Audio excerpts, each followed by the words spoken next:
Yang saya hormati Bapak Wakil Presiden, Bapak Ibu sekalian, para peserta sidang Kabinet Paripurna di bulan Mei ini. Sebelum saya memberikan kesempatan kepada Menteri Keuangan untuk memaparkan rencana pagu indikatif RAPBN tahun anggaran 2021, saya ingin menyampaikan beberapa hal untuk menjadi perhatian para menteri dan kepala lembaga.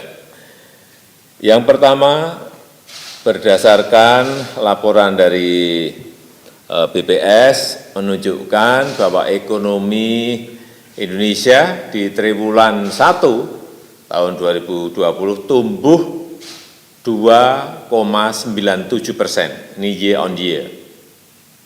Sekali lagi, tumbuh 2,97%, turun delta 2%, lebih lambat dibandingkan dengan pertumbuhan di kuartal keempat 2019 yang tumbuh 4,97%. Walaupun hanya tumbuh 2,97%, tapi dibandingkan dengan negara lain yang telah merilis angka pertumbuhannya, kinerja ekonomi negara kita relatif masih baik. Coba kita lihat beberapa negara yang mengalami kontraksi, dan kontraksinya tentu saja masuk ke tumbuh negatif. Cina turun dari plus 6% menjadi minus 6,8%. Artinya ini year on year datanya 12,8%. Perancis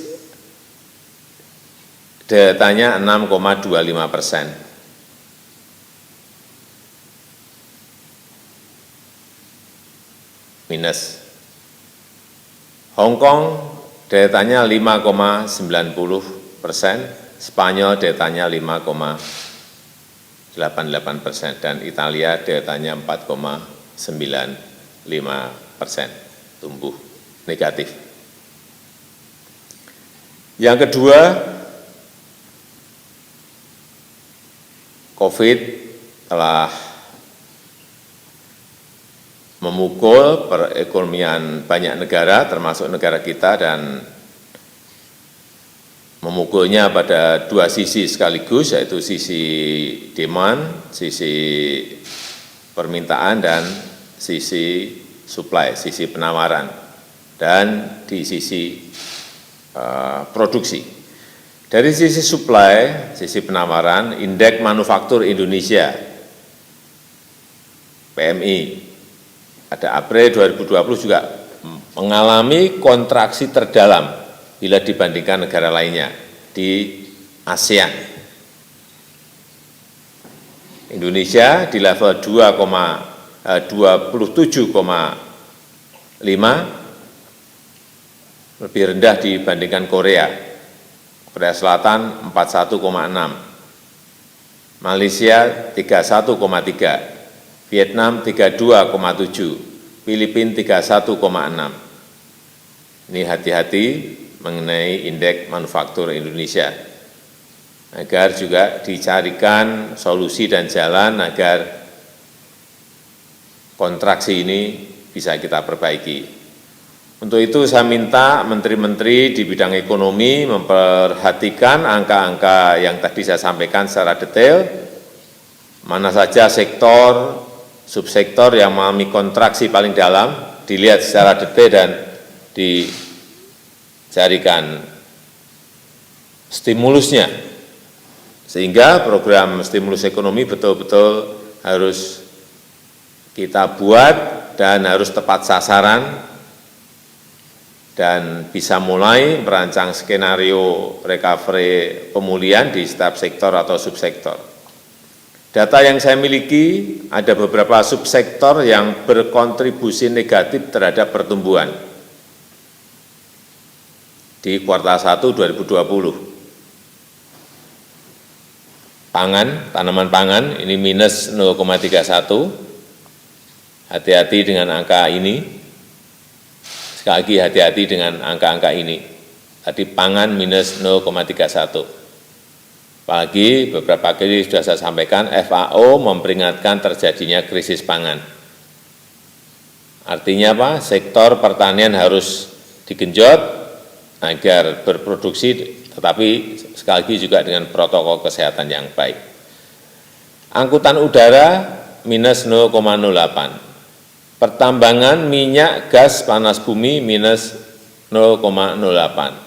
Industri barang logam komputer minus 0,07. Penyediaan akomodasi minus 0,03. Industri mesin dan perlengkapan minus 0,03. Begitu juga dengan angka dari sisi demand, sisi permintaan. Angka inflasi pada April 2020 tercatat 0,08%. Sangat rendah bila dibandingkan pada periode bulan Ramadan pada tahun-tahun sebelumnya. Dari sisi pengeluaran saya mencatat konsumsi rumah tangga sebesar 2,84% dan pengeluaran pemerintah 3,74% menjadi lokomotif pertumbuhan. Namun tolong dilihat konsumsi untuk LNPRT, lembaga non-profit yang melayani rumah tangga, yang mengalami kontraksi sampai minus 4,91%. Ini betul-betul dilihat secara detail, yang konsumsi lembaga non-profit yang melayani rumah tangga ini dilihat.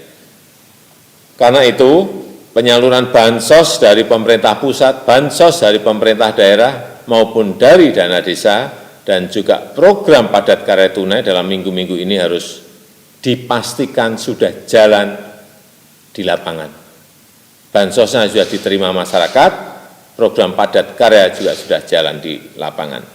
Yang ketiga, saya ingin mengingatkan bahwa fokus kerja yang paling utama sekarang ini tetap pada mengendalikan COVID secepat-cepatnya, menurunkan secepat-cepatnya. Saya melihat negara yang akan menjadi pemenang adalah negara yang berhasil mengatasi COVID. Untuk itu semua menteri, kepala lembaga, Panglima TNI Kapolri, saya minta mengerahkan semua tenaga, mengerahkan semua energi, mengerahkan semua kekuatan untuk mengendalikan COVID ini dan menangani dampak-dampak yang menyertainya. Target kita di bulan Mei ini harus betul-betul